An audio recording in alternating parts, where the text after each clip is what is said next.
Cette exposition est la 3e exposition hors les murs organisée depuis la fermeture du bâtiment du Creux de l'Enfer. Cette fois-ci, nous nous sommes rapprochés du centre culturel de Goutelas, qui s'intéresse à l'humanisme et au thème du droit et de la création. Le centre culturel de Goutelas n'est pas seulement un lieu de rencontre et de programmation de spectacles. C'est aussi un lieu qui accueille des groupes en séminaire, mais aussi qui programme des expositions se déroulant dans tous les espaces du château, de l'accueil au salon jusqu'à la cour et la chapelle. Lors des échanges avec le directeur Grégory Liguet, j'ai constaté un intérêt particulier pour la philosophie et la relation que l'homme établit avec le vivant. Alors que nous réfléchissions à l'idée qui pourrait soutenir une exposition dans nos 2 lieux, j'étais alors moi aussi intéressée par les lectures questionnant notre relation au vivant, car nombreux sont les artistes contemporains qui ont infléchi dans leur pratique artistique des modalités de production réversibles et très sensibles à la cause environnementale et qui sont nombreux à vouloir nous la faire partager.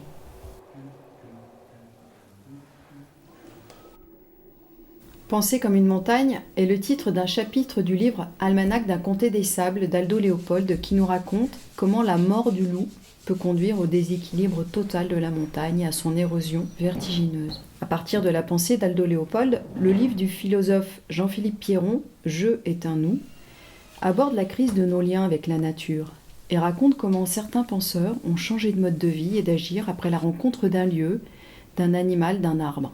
De la même façon, l'exposition Penser comme une montagne s'appuie sur les artistes qui ont installé leur démarche en opérant un déplacement de point de vue qui n'est pas celui que nous connaissons et qui consiste à adopter celui de la montagne. Il s'agit donc de quitter une perspective anthropocentrée pour découvrir une perspective écocentrée, si je reprends les mots de Jean-Philippe Pierron.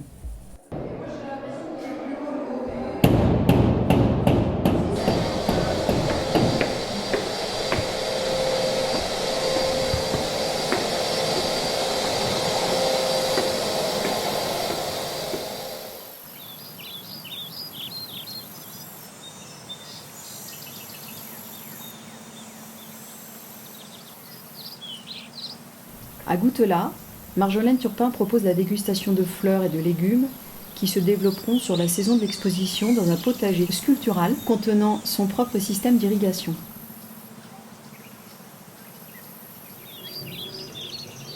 Sarah Laroussi conçoit une colonne végétale au sein de laquelle se présentent des œufs sculptés et l'ensemble est installé dans l'architecture de l'escalier d'accueil du château. Laurie Dallava s'intéresse à la symbiose et aux figures de chamans ouvrant sur de multiples savoirs. Par les orifices aux formes de fongis, Karine Bonneval nous invite à écouter les voix imperceptibles du vivant souterrain.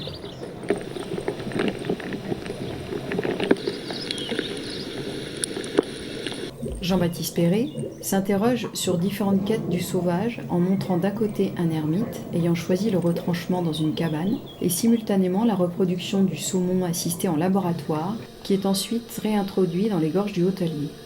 À l'usine du Mai, Laurence Farr et Jérôme Dupérat réalisent une culture de champignons dans de fausses colonnes et nous invitent à les déguster comme à les contempler.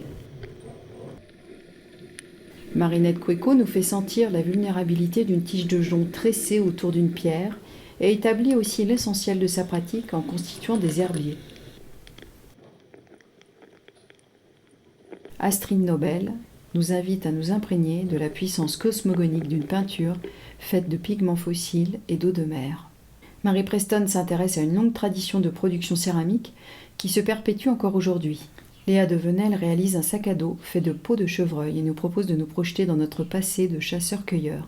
Bastien Mignot réinvestit des rituels chamaniques au travers de ses performances comme autant de signes pour nous relier aux vivants qui nous entourent.